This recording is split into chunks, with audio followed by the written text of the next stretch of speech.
US President-elect Donald Trump will not go to jail or pay a fine over his criminal conviction stemming from hush money paid to a porn star. A judge ruled this on Friday. But will the sentencing will place a judgment of guilt on this record? This report tells you more on this. U.S. President-elect Donald Trump was spared jail time or any other punishment for his criminal conviction in the New York hush money case.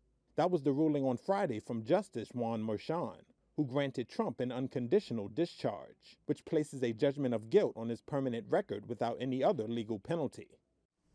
After careful analysis, in obedience to governing mandates, and pursuant to the rule of law, this court has determined that the only lawful sentence that permits entry of a judgment of conviction without encroaching upon the highest office in the land is an unconditional discharge, which the New York State Legislature has determined is a lawful and permissible sentence for the crime of falsifying business records in the first degree.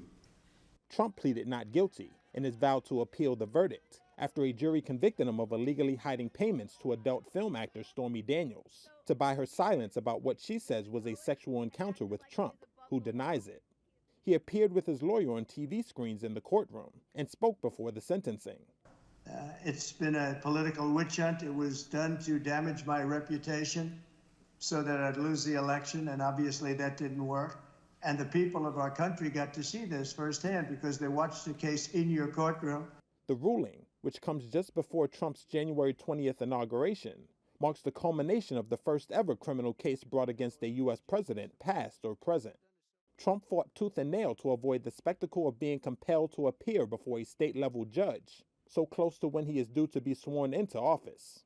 The U.S. Supreme Court on Thursday rejected a last-minute bid by Trump to halt the criminal sentencing.